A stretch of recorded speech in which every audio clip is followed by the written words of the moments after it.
মৰমৰ ছাত্ৰ-ছাত্ৰীসকল, চতুৰ্থ শ্ৰেণীৰ গণিতৰ কিতাপখন সলনি হৈছে। নতুন কিতাপৰ পাঠ নম্বৰ 1ত আছে সংখ্যা, পৃষ্ঠা 1। আজি তোমালোকক মই সংখ্যা পাঠটিৰ 1ৰ পৰা 9 নম্বৰ পৃষ্ঠালৈ প্ৰশ্নৰ সমাধানবোৰ কৰি দিম। গতিকে তোমালোকে চেনেলটো ছাবস্ক্ৰাইব কৰি ল'বা আৰু খুব মনোযোগেৰে ভিডিঅ'টো চাবা। সংখ্যা পাঠ 1। বাপুকণৰ ফুলৰ খেতি। বাপুকণে প্ৰতি বুধবাৰে নিজৰ খেতিৰ ফুলবোৰ বজাৰলৈ নি বিক্ৰী কৰে। সৰু খৰাহীবোৰত 10 পাকৈ আৰু ডাঙৰ খৰাহীবোৰত 100 পাকৈ ফুল থয়। অৱশিষ্ট ফুলবোৰ থালত থয়। আহাচোন বাপুকণে সজাই থোৱা খৰাহী আৰু থালৰ ফুলবোৰ গণনা কৰি সংখ্যাৰে আৰু আখৰেৰে লিখোঁ। ডাঙৰ খৰাহীবোৰত 100 পাকৈ ফুল আছে আৰু ইয়াত 10 পাকৈ ফুল আছে। গতিকে ইয়াত 100, 200, 10, 20, 220 এতেকে আখৰেৰে লিখিছে 220। ঠিক তেনেদৰে ইয়াত সৰু খৰাহীত 10 পাকৈ আছে, 10, 20, 30, 31, 32, 33, 34, 35। সেইকাৰণে ইয়াত 35 লিখি ইয়াত আখৰেৰে 35 লিখা হৈছে। ইয়াত ডাঙৰ খৰাহী 6টা আছে, গতিকে 100, 200, 300, 400, 500, 600, 601, 602, 603, 604। ইয়াত 604 লিখা হৈছে, ইয়াত 604। ঠিক তেনেদৰে ইয়াত ডাঙৰ খৰাহী আছে 1টা, 2টা, 3টা, 4টা, 5টা, 6টা, 7টা, 8টা, 9টা, এতেকে 900, 910, 11, 12, 13, 913, 913 লিখিব লাগিব। চিন্তা কৰি লিখা। 520 পা ফুল থবলৈ কেইটা খৰাহী লাগিব? গতিকে 5টা ডাঙৰ খৰাহী আৰু 2টা সৰু খৰাহী লাগিব। 990 পা ফুল থবলৈ কেইটা খৰাহী লাগিব? 9টা ডাঙৰ খৰাহী আৰু 9টা সৰু খৰাহী লাগিব। তলৰ চিত্ৰত দিয়া বস্তুবোৰ গণনা কৰি সংখ্যাৰে আৰু আখৰেৰে লিখোঁ আহা। এই বস্তুবোৰ গণনা কৰি সংখ্যাৰে আৰু আখৰেৰে লিখিব লাগিব। 100 কে আছে, 100, 200, 300, 400, 500, 600, 601। গতিকে ইয়াত আমি 601 লিখিব লাগিব আৰু আখৰেৰে এনেকৈ 601 লিখি দিবা। এইটো হিচাপ কৰিব পাৰা তোমালোকে।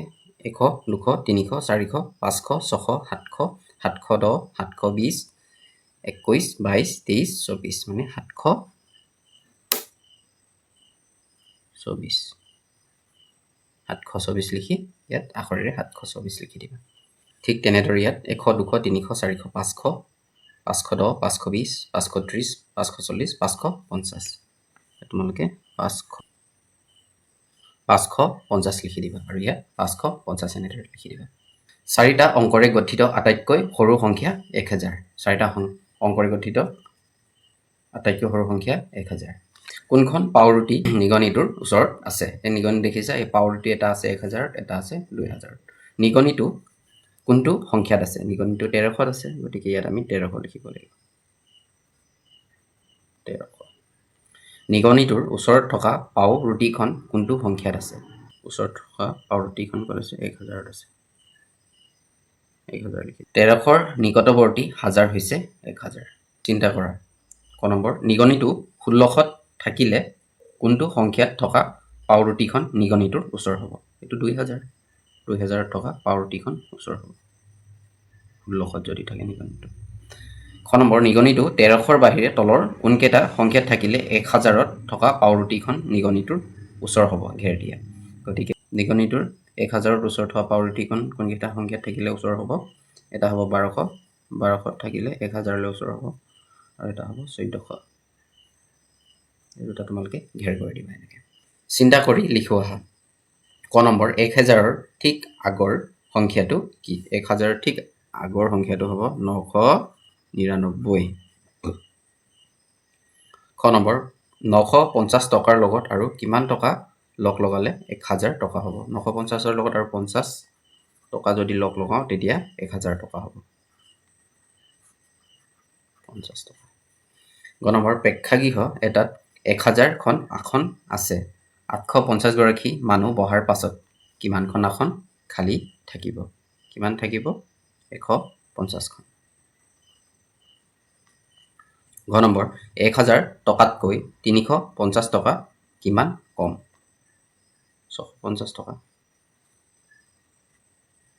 ঙ নম্বৰ, সম্প্ৰীতি ভোজন উপলক্ষে বিদ্যালয়ৰ মাতৃগোটে 600টা কল আনিলে।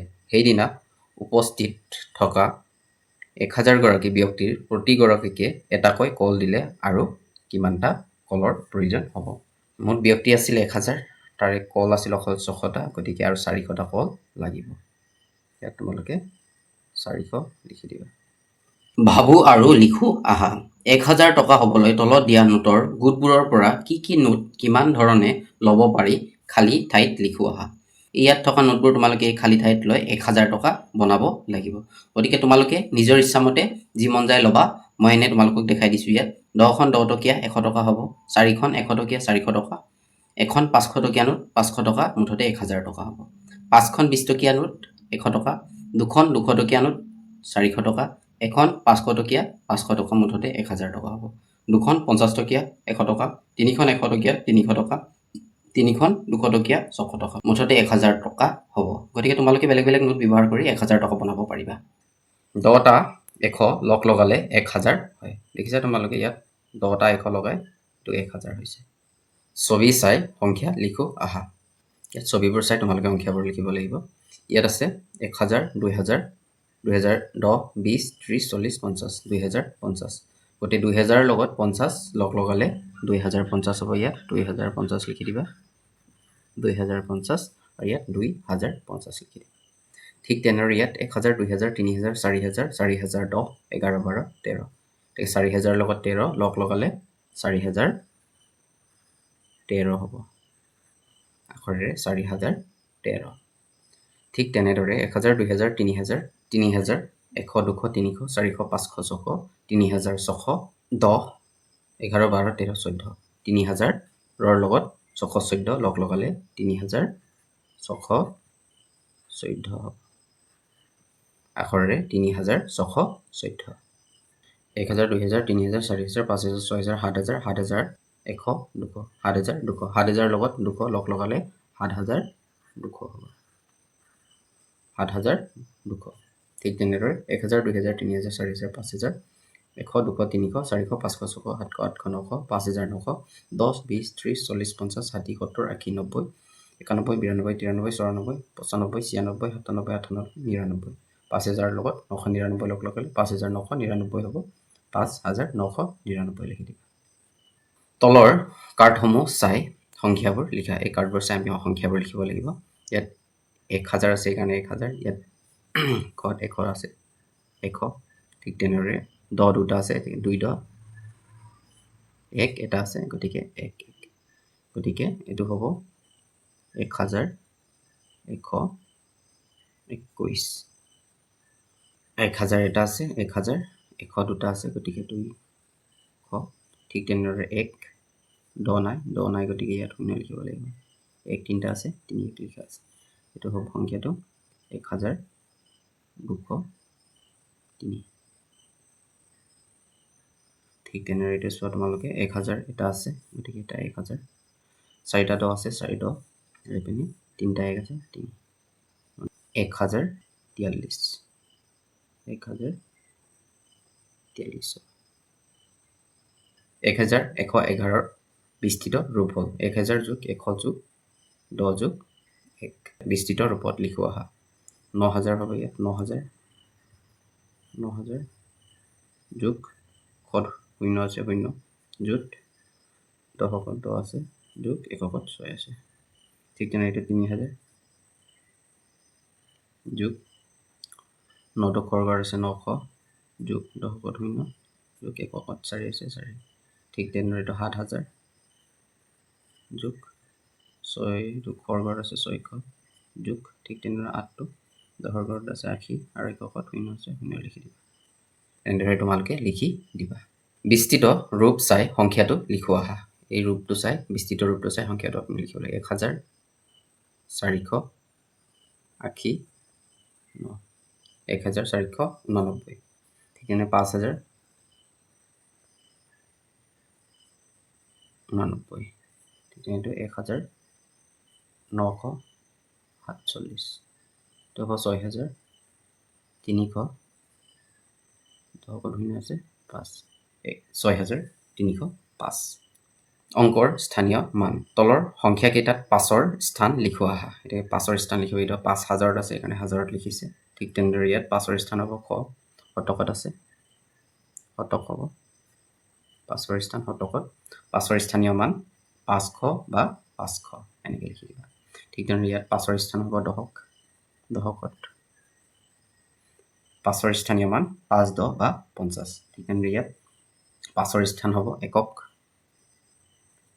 এককত 5ৰ স্থানীয় মান 5 1 বা 5 কলমবোৰৰ সৈতে সাফৰবোৰ মিলাও আহা এই কলমবোৰৰ সৈতে সাফৰবোৰ মিলাব লাগিব এতিয়া 1548ত 4 স্থানীয় মান হ'ব 4ৰ স্থানীয় মান 410 গতিকে এই কলমটো এই 410ৰ লগত মিলিব ঠিক তেনেদৰে 5481ত 4 স্থানীয় মান 400 হ'ব গতিকে 400 ইপুনি ইপুনি আছে 400 ইয়াৰ লগত মিলাই দিব 4185ত 4 স্থানীয় মান হ'ব 4000 গতিকে 4000 লগত মিলাই দিব ঠিক তেনেদৰে 8154ত 4 স্থানীয় মান হ'ব 41 ক'ত আছে সেখানে 41 ব্ৰহ্মপুত্ৰৰ ওপৰত থকা দলং কেইখনৰ দৈৰ্ঘ্য চাই ঘেৰ দিয়া অংকবোৰ স্থানীয় মান আৰু নিজা মান লিখোৱা দলঙৰ নাম দৈৰ্ঘ্য স্থানীয় মান নিজা মান গতিকে শৰাইঘাট দলং ইয়াত 2টো ঘেৰ দিয়া 2টো হ'ব এককত আছে এখানে 21 বা 2 আৰু ইয়াৰ নিজা মান হ'ব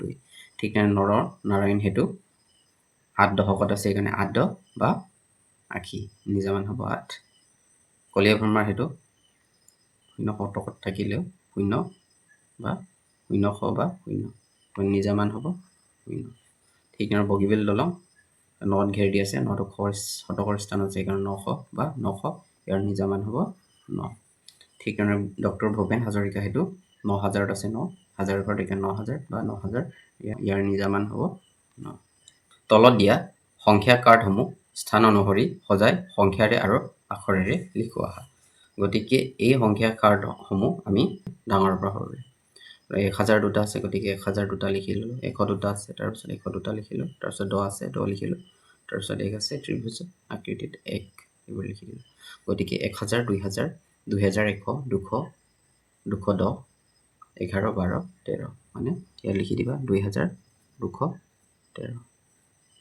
আখৰে লিখিবা 2213 ঠিক তেনেদৰে 1000টো ডাঙৰ 1000 লিখি ললো তাৰপিছত 10বোৰ ডাঙৰ আছে এই 10বোৰ এনেকৈ লিখি ললো তাৰপিছত আমি একটো লিখিছো স্থান অনুসৰি এনেকৈ লিখিব লাগিব 1000 10 20 30 40 41 42 43 মানে 1000 হ'ব 43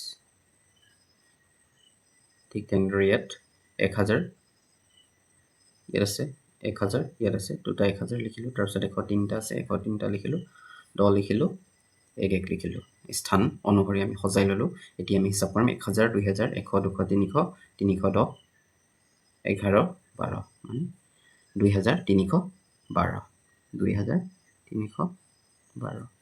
2312 লিখিবা ঠিক তেনেদৰে এইটো এনেকৈ সজাই লম আমি 1000 খিনি প্ৰথমতে আমি লিখি ললো 1004টা আছে 1000 লিখি তাৰপিছত 100টো লিখিলো তাৰপিছত 10টো লিখিলো 10বোৰ লিখিলো তাৰপিছত 1টো লিখিলো হিচাপ কৰিম 1000 2000 3000 4000 4000 100 10 20 21 4121 আখৰে লিখিবা 4121 গতিকে আজি 9 নম্বৰ পৃষ্ঠালৈকেহে মই কৰিম শেষৰটো প্ৰশ্ন হ'ব এইটো বাকচত থকা নিৰ্দেশনা অনুসৰি তলৰ চাবিত সঠিক সংখ্যাটো আৰু কাৰ্ডত আখৰেৰে লিখো আহা গতিকে এই সংখ্যাবোৰ আমি লিখিব লাগিব ইয়াত এতিয়া 2049তকৈ 1 কম মানে 2048 এইটো হ'ব সংখ্যাটো 2048 তেনেকৈ আখৰেৰে লিখি দিবা ঠিক তেনেদৰে ইয়াত 3541তকৈ 10 বেছি মানে